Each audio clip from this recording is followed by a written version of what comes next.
Welcome to Retail's Most Wanted, the podcast that examines the latest issues related to organized retail crime and how retailers and policymakers are fighting against today's organized crime syndicates. I'm your host, Marty Carpenter, and I'm joined by my cohort in crime, so to speak, Dave Studdert, who is a founding partner at LVT. Dave, thanks so much for being a part of this whole crazy thing we got going, talking more about organized retail crime. Great to have you as part of the show. Thank you, Marty. Happy to be here. All right, let's take a look at some of the recent headlines about cases of organized retail crime happening across the country. And I want to start with this one, Dave. Dick's Sporting Goods stock sheds $3 billion in value as a theft surge hammers their second quarter profits. This is from TheStreet.com. Chief Executive Lauren Hobart said that the Q2 profitability of the organization was short of expectations, quote, due in large part to the impact of elevated inventory shrink, an increasingly serious issue impacting many retailers, close quote. Dave, let's start here. Explain for our audience, what is shrinkage and how does that impact a company? Well, Marty, great question. Shrinkage, really the best way to think about retail shrinkage is what you think you have in inventory versus what you actually have in inventory. And that can mean a lot of different things. There's factors like just your average shoplifting all the way through employee error or vendor fraud. Lots of different variables that can adjust what that delta is between the inventory you think you have on hand versus the actual inventory on the floor. So it could be a whole lot of things, but the spike that they're acknowledging here is coming primarily from these organized groups that come in and ransack the organization or ransack the store. So when they're saying significant shrinkage, that's more than just, hey, we miscounted on an inventory night or something like that. That is large amounts of inventory are being taken from the store. Is that the right way to think about that? Yeah, 100%. ORC, the uptick in organized retail crime recently has really made that delta much bigger. And the fact that it was, it's talked about all over the news, in earnings calls, at the board level, really does indicate that it's a big problem and it's getting bigger. When you hear that number, $3 billion, that's billion with a B, that's staggering. I mean, you'd have to be a significant size organization to even have revenues in that neighborhood, let alone be able to take on shrinkage that's causing that kind of damage. So I'd love to get your reaction when you hear a number like that pop up in a headline. A, I don't think a business wants that associated with their name, but B, boy, that really jumped out at me. Did it do the same for you? I hate to say that it didn't. At LVT, we've been doing this long enough to kind of see these trends.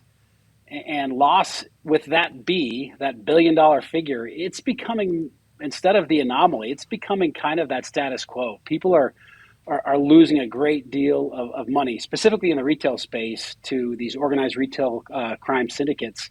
And so it didn't shock me. It always is kind of disturbing that we live in this world where we can stomach these type of losses, but that it tends to be more the rule these days than the exception. Tell us a little bit about an earnings call for those who may not be familiar with what that process is like.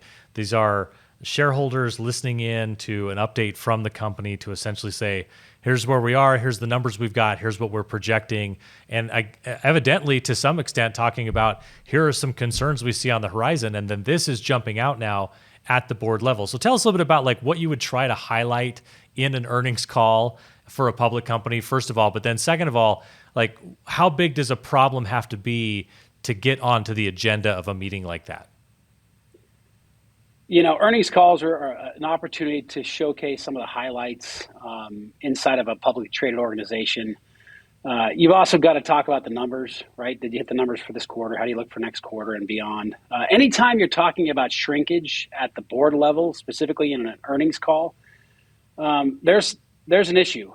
The fact that these have become so prevalent as people report their numbers, it tells us that we've got work to do. It's something to pay attention to. From a trending perspective alone, it's fairly new to hear about this level of the criminal element in an earnings call, but it's becoming more and more normal. And I hate to say we're normalizing this criminal element, but it's something that we've got to pay attention to. It's something you wouldn't have seen even a year or so, a year ago or so. It's fairly new, but it seems to be becoming more and more prevalent. Yeah. Let's take a look at a second story, and this is a bunch of video that is not dissimilar from so many videos that people are starting to see more and more frequently. This one, though, coming from a Nordstrom rack in Riverside, California. Criminals escaped with thousands of dollars worth of designer handbags, specifically. What makes it worse, I guess, is that this actual Nordstrom rack was targeted twice in just the past 2 months. If you're watching the video, you can see in the first one, there's a group of about 6 people seen entering the store and heading directly to the handbag and accessory section. They know exactly where they're going. And then in the second incident, you see a bunch of men leaving with what they would say an undisclosed, I would add, a significant amount of merchandise. This happened back in mid-August. So first of all, Dave, these criminals, I suppose we shouldn't be shocked with the term organized, but they went directly to the high-end handbags. Is that something that you see some of the time or much of the time, and just that they go after specific items? And why is it that they do that? Organized retail crime is incredibly organized. A lot of people might confuse the difference between, a mob, an opportunistic, mob environment versus ORC. They are incredibly organized. They'll know exactly what products they're going for. People will be assigned specific products in the store, locations in the store. So when this criminal element lands at this particular retailer, they've got their assignments and they're going to execute. They're going to do it fairly quickly, and they're going to be back out on the road. So absolutely, it's organized. Which again is a unique thing in the criminal world, especially as it relates to retail, right? Usually these are crimes of opportunity. Organized retail is not that. They come extremely well prepared. It makes me think of them on the total opposite end of the spectrum, but they're a lot like SEAL Team 6 of crime, right? They know tactically where they're gonna, what's their entry point, where are they going, what are they getting, and when are they ready to get out, and then what's their exit plan. Is it organized to that level? I mean, is that may be overdoing it because nobody's quite as precise as SEAL Team 6, right? But it's in that general line of thinking. 100%. And over, I'd say the last couple of years, we've got here at LVT, we've got video evidence that indicates exactly that they come in really with a plan and a prescribed motion, and it can be 10 people. We've seen them as large as 30 or 40 people where they have specific assignments, but it's very well organized. It's definitely not SEAL Team 6, but they're headed that way. Yeah. So if you've got folks who can get into the stores and know exactly what merchandise they're going after and then get out, and I'm a retailer, in my mind, that would make me think, what I want to do is keep them from getting inside the facility in the first place. What exactly can be done, or what has proven effective for retailers in preventing these types of robberies from happening in the first place by keeping the bad guys out of the store overall? Yeah, great question. And retailers, they use a lot of different tools really to be proactive in this approach. How do they stop the criminal element before it arrives? A lot of them are investing in campaigns around social media where they can track information that talks about a potential target, which is really on the preemptive side. Here at LVT, we get really involved from a preemptive perspective using advanced analytics and alarming technologies that the second these things hit a particular area, we can alert the local authorities or store management, whoever it might be. But there's some really great innovations coming out as it relates to analytics and the way cameras operate and the way we collect and disseminate information. So I'd say the retailers have really become technologists as they look at how to solve these issues. That criminal element is constantly evolving. They'll change as fast as we can change the technology to intercept. They'll change their methodology to keep their enterprises moving. So it's a constant innovation, re-innovation, redeploy. And we're always just trying to stay one or two steps ahead of that criminal element. But I imagine there is an element of deterrence here, right? Like you guys drop an LVT unit in someone's parking lot outside of a shopping mall or a shopping center outside of a standalone store. it's not the least conspicuous thing ever. It's not like a monitoring camera that's up on the ceiling of somewhere that's meant to sort of stay out of sight. Is there an element of deterrence that comes with just, hey, look, this thing's here and it's watching, and how much does that impact an area? Yeah, covert is not our game. We are very overt in our approach. And there is a great deal of deterrence. We've got studies that we've done over the years that upwards of a 70% reduction in the criminal element inside of these parking lots, just from a deterrence perspective. But we change the environment as well, right? It's just not a static camera on a trailer solar system. The way that we use audibles, they can be canned audibles or live people speaking down to people in the parking lots. When you use identifiers, hey, you in the blue jacket, people tend to listen. But it's not just the speakers. We've got strobes that flash in different capacities depending on what the alert is. So there's all kinds of different things that change that environment that speak directly to deterrence. Well, good stuff, Dave. I appreciate you sharing your insight and your expertise. We're going to take a quick break, but up next, our conversation with Utah Attorney General Sean Reyes. Retail's Most Wanted is brought to you in partnership with the Attorney General Alliance, where U.S. state attorneys general collaborate on emerging legal issues and the rule of law at home and across borders. Learn more at agalliance.com. In 2013, Sean Reyes was appointed Utah's 21st Attorney General by then Governor Gary Herbert. Within his first year in office, he instituted innovative programs and historic wins for the state against drug dealing, human trafficking, and white-collar crime. He's really going after the big stuff.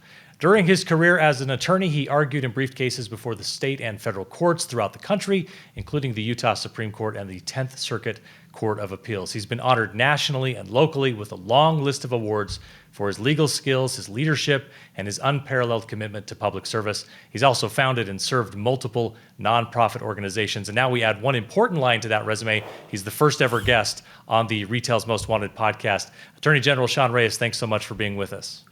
I'm thrilled to be on, Marty. Thank you so much for having me. So this has been an issue that's been important to you for a long time, organized retail crime and fighting the bad guys who are working in this area. Let's start here. Utah was one of the first, if not the first, to form a task force specifically designed to combat organized retail crime. What did it take to get that up and running? Well, it took buy-in from a lot of different sectors and constituencies. I believe that there were some other cities or counties that may have put together task forces, but Utah was the first statewide task force to be formed, and we had the help of the legislature. We had to convince the legislature that this was a worthwhile endeavor to spend the people's taxpayer dollars on, but worked with others in law enforcement. So the Department of Public Safety are our partners in this, great partners. We had to have the private sector, the Utah Retail Merchants Association, they were the ones who had really, I would say, inspired it in the first place. They had been complaining about a lot of the ORC that had been occurring and not a lot being done at the state level. And law enforcement had in many ways ignored what I would call a crisis that had been growing to exponential proportions. When you first had this issue come up, did you take any convincing? I think we've seen the videos now of people going into stores in California and just walking out, but Utah is not California, thankfully, in so many ways. Yeah. So when this first came up, did you think of this as the real serious problem that it is? Did it take a little convincing on your end to understand from the retailers? You mentioned the retailers. Did they have to convince you a little bit or give you some background on this issue? How did you get to the point where you recognized this as a key issue? Well, as you suggested or mentioned at the get-go, white-collar fraud, crime was a key priority for my administration. So we had already been focused on a lot of different types of frauds and white-collar crime and attacking those. It didn't take convincing so much as just orienting us to this growing phenomenon where, there were boosters as a part of organized cartels that were stealing massive amounts in throughout different states. And you mentioned California, and certainly it happens in every state. And so, yes, there were some videos, there was some presentations, but it didn't take much. We already had the inclination, and we had developed expertise in a number of different anti-white collar fraud areas. So for us, it was really easy transition. We jumped in right away and were thrilled that we could get the support, not just from the private sector, but then from government, from the legislature and the public. We didn't poll anything, but from talking to friends, it was something that they told us that was a priority of theirs as well. So I think it was a perfect storm and a confluence of all sorts of different interests coming together. I'm interested when we talk about these types of organizations, and I wonder, I mentioned California and then Utah. When we talk about organized retail crime, are these groups organized centrally, say in California or in another state, and they have sort of an operating branch here? Or is the kingpin, so to speak, of organized retail crime in Utah, and it's an organization that sort of operates within the state? How does that work? Is it multi-state where it's an organization that crosses those borders? Sometimes both. There can be smaller cells, or there can be individual organizations that are sort of state specific or regional. But by and large, what we find on the law enforcement side is that these are global organized crime syndicates. The same syndicates that sell and traffic in drugs, the same syndicates that will sell human beings, whether for sex or labor or organ harvesting or conscription or legal adoptions. These are the same organized crime syndicates that will traffic in weapons. For them, though, this has become one of their priorities for a number of reasons. One, it's very lucrative. Two, they met very little resistance for years until we started to stand up these task forces and attack this issue.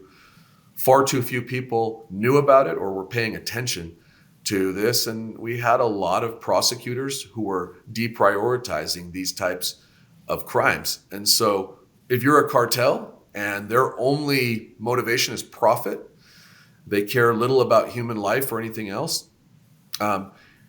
If there's little risk on the ORC side, but there's a lot of risk selling drugs or some risk selling human beings, why not put all your resources, or as many of them as you can, towards exploiting the retail sector? And that's why we saw explosive growth over a number of years with organized retail crime. The cartels knew, and they have, to your question, they have branches throughout all the states in America. And they're not just the boosters. That's the phrase or the name that we use for those that go in and steal from the stores. They have fences. Those are the organized businesses or units, illicit businesses, that take the stolen goods and then resell them at a fraction of the cost through a lot of either pawn shops for a brick and mortar operation, or online through various different online platforms. And so, we've had to work with online retailers and businesses and online platforms to try to curtail this type of activity. So it touches really all facets of society.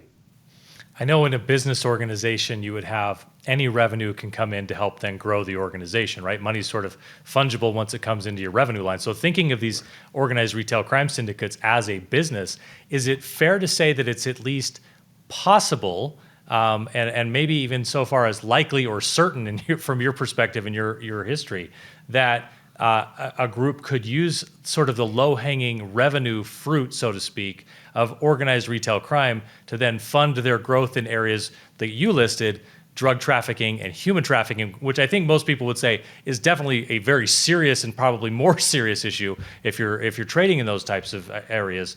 Is it fair to say, would that be accurate to say that they can use the money they get from organized retail crime to fund bigger and more dangerous crimes? Absolutely, Marty. Absolutely.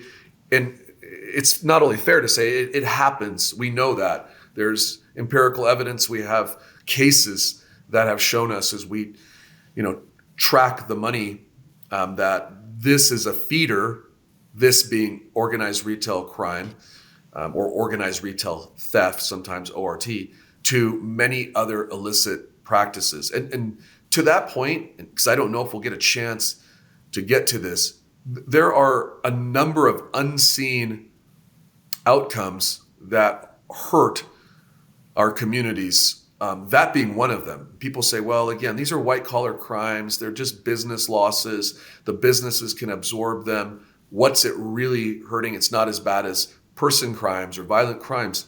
Well, as you suggested, first of all, they fund all of those other serious violent crimes.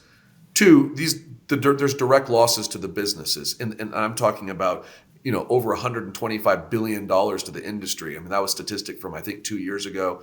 In Utah alone, $1.2 billion of direct losses. Those get passed off to the consumers. There's losses in terms of tax revenue. There are higher insurance costs. There's lost wages. There are many factors economically that impact communities. When this kind of conduct proliferates, stores are shut down, businesses close, and it affects the communities. It creates an atmosphere of lawlessness. That's something that many people overlook.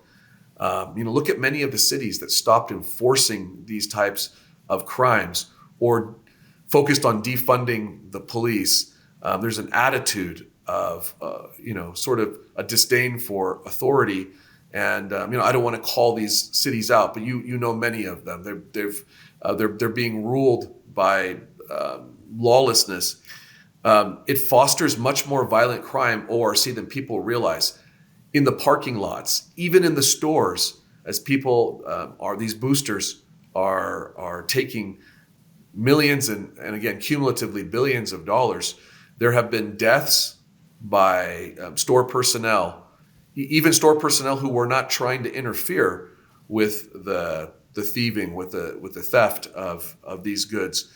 And I will add this at the end, it forces more people to be exploited. What am I talking about? Well, many of the boosters are being human trafficked. They used to be muled for drugs and forced to carry drugs or sell drugs. Well, again, the cartels have figured out they could still do that, but they can also maximize and exploit them, monetize them in even more efficient ways. And that's sending them in every single day to a Lowe's, a Home Depot, a Target, a Walmart, and walk out with thousands of dollars worth of goods. And because many of the retail stores have non-intervention policies, they want to avoid the liability or the danger to their own employees. They don't interfere in certain cases, and again, it causes a kind of a cycle. Many law enforcement officers don't want to respond because they don't feel like those cases will end up being prosecuted in their districts. So when people think about these crimes as, they're just white collar crimes, they're not really hurting anyone. Some call them victimless crimes. That's absolutely not the case. It's very misleading because, again, it fuels violent crimes, creates a culture of lawlessness. It hurts on so many levels economically, and then it really subjugates more people to be, enslaved for the purposes of these organized retail syndicates. Yeah. You mentioned the retailers were eager to work with you. I imagine when your office put together a task force to go address this issue, that those retailers had to feel like the cavalry had just shown up, right? That finally they were going to get some help on this because they really seem quite helpless in what they're able to do. They can't really stop anybody at the door. They don't want people to get hurt, but it impacts their bottom line. What was the reception that you generally got from the retail sector when you guys said, hey, this is an issue, we recognize it, and we're going to address it? There was an outpouring of support from that sector. And we had heard their concerns for many years. And I felt like as state AGs, we needed to answer those concerns and be more responsible. But I also went back to them and said, if we are going to utilize tax dollars and we're going to utilize our law enforcement assets to help attack this, we need your support as well. And it can't just be legislative dollars. And so right away, we asked the retail sector to step up, and they did. They partnered with us and provided millions of dollars to be able to stand up this task force, which again was one of a kind, first of its kind, and somewhat of an experiment. But we wanted to show them, we wanted to gather data to show how effective a task force like this could be at a statewide level. And now again, Utah's a smaller state, so the 3.5 million here, that might be on the level of a large metropolitan city in a bigger state. But if we could do it at this level, we could scale it, and it could be done anywhere in the United States. And that's what we proved. And the retail sector, I think you're right, looked at us as the cavalry to come in and help shore up their flank and help provide protection, share in resources, and we work closely with them. Many of the professionals on the retail side are former law enforcement, so they understand how we operate, and we're able to share intel. We're able to use AI to track things, not in a big brother sort of way where personal private information is shared. That's not what we do. We're talking about trends, and we're talking about being able to anticipate where a cartel will hit next, and how do we stop them and use the resources that we have. And those kinds of things are very helpful. And so there's a lot of synergy between our task force, which is comprised of assets from the retail sector. I mentioned the retailers feeling like the cavalry had arrived because an individual store or even a business with multiple locations across a state or across a region or across the country can feel kind of isolated. I imagine that's the same with law enforcement, that city officials, city police forces may have felt kind of like, well, we can only do so much because the problem is bigger than just our city. And if we are successful, it means our neighboring city is going to get hit. Tell me a little bit about the cooperation you've had from law enforcement officers across the state and why that's been so helpful. Sure. We have UTORCA, which is a wonderful organization, which is the UORCA, Utah Organized Retail Crime Association, and it's comprised of law enforcement professionals from federal, state, county, city, even tribal assets, along with retail resources. And these professionals work together so well, and they do provide a sense that we're all in this together, and we're much more effective when we operate and work in a unified way, pool resources, share cases.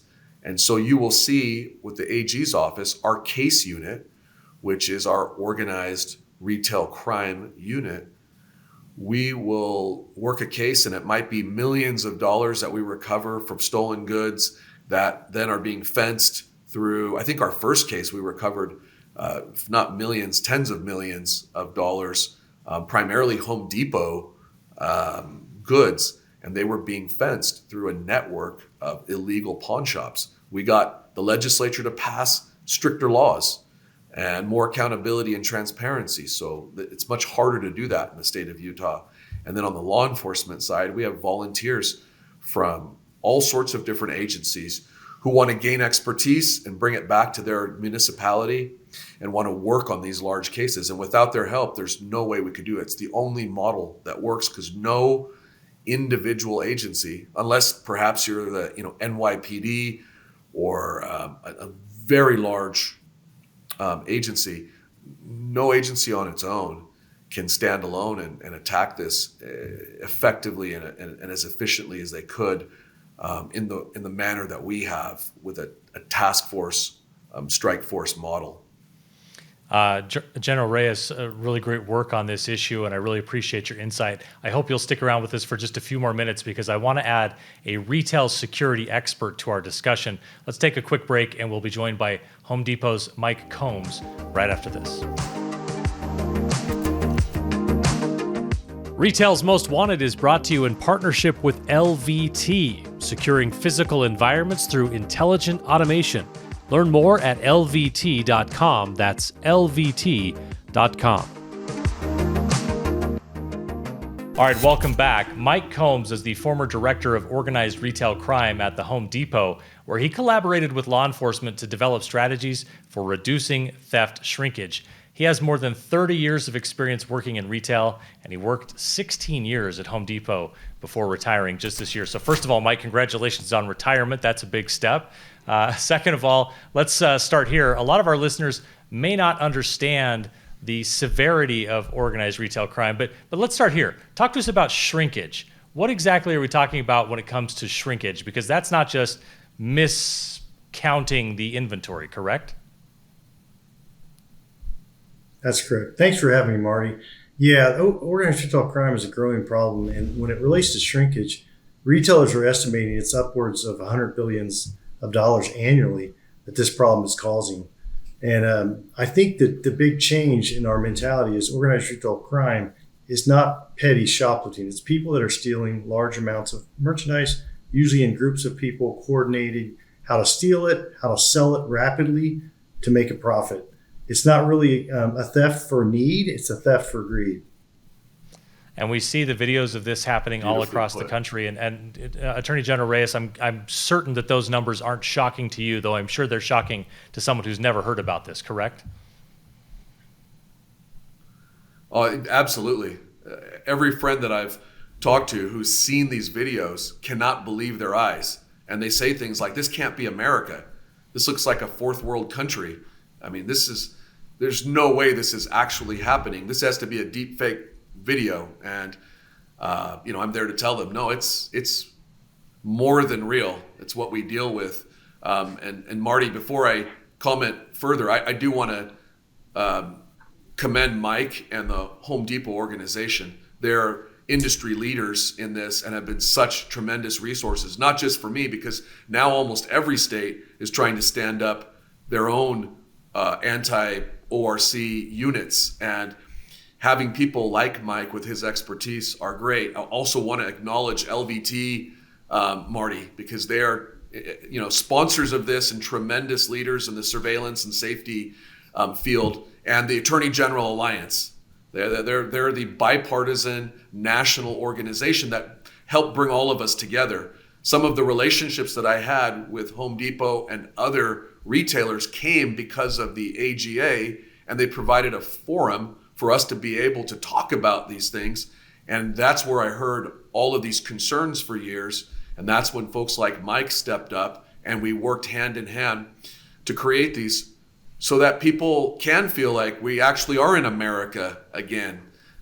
Mike said it so well, and I just want to commend him and applaud him once more, because we're so appreciative of what they've done. I think this last stat that I'll share, I don't have the exact number, Mike, but Dave Davis in our state, you know him, representing the industry, testified in our last legislative session that in every other state, at least from Home Depot numbers, there was an uptick in ORC except one state. And I'm proud to say that it was Utah.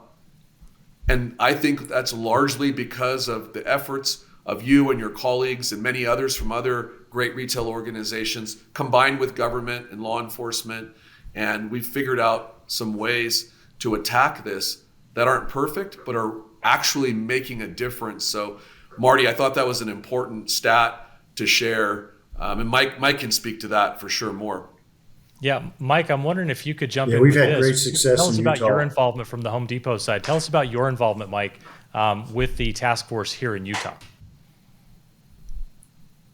Well, early on, Attorney General Reyes noticed that there's a need. We made a giant case in Utah across multiple retailers, and he realized the problem was bigger than we had realized. And he put together some discussions around a task force, and some of the retailers, along with Home Depot, came together and jumped in and helped start that very first Utah AG task force. And I think we've had some huge benefits looking back at that process. Number one, we found out that most of these cases are cross jurisdictions. So it was really hard for a little city or a local county to work a case that goes all the way across the state, and sometimes across state lines. The Attorney General Task Force had the power and the oversight and the ability to kind of go across those boundaries, which really made a huge impact. The other thing is that the physical evidence that we gather in an investigation like this, whether it's search warrants, whether it's subpoenas to online marketplaces, surveillances, video from the retailers like live view towers and other camera systems. That is requiring a lot of efficiency and a lot of muscle memory that, quite honestly, working with one giant task force like Utah, you're able to kind of replicate that and have gained serious efficiencies. If you're working every individual case with different groups of criminal justice professionals, it's okay, but it takes much longer to get that to the finish line. So we saw great efficiencies. And lastly, I would like to say that we also learned that our bad guys in retail ended up being much worse. They were involved in other crimes many times. And that was a big benefit to the Attorney General's investigators to kind of close some other crimes that potentially were linked to these same people that were doing retail thefts. And I would say that this model, through the Attorney General's leadership and the Attorney General Alliance that he spoke of, has really been replicated across the country. And we're seeing great results because it all started here.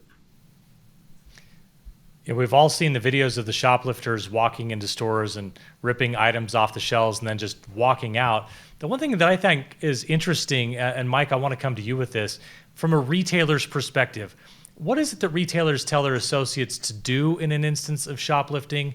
And then does that necessarily indicate that they're just letting it happen? Or is that a way to say we can keep people safe, but we're still doing something to stop this at the next level, even though people are walking out of the store with the merchandise? Man, that's a great question. There's a lot of misinformation or at least emotion around this topic. You see a theft happen at a retailer, and it looks like they're letting them get away. Most retailers have learned that the people that are doing this now are could be violent, or maybe they have a weapon. And it's better for us to kind of let that event happen and take the information that's available, license plate, face, name, the types of events that happened. We aggregate that information as intelligence, and then we go after that individual for all the aggregated crimes they've done in the area. And it's a case that works much better in the criminal justice system than that one theft that just happened. And it particularly prevents any type of safety issue with that associate or any customers in the area.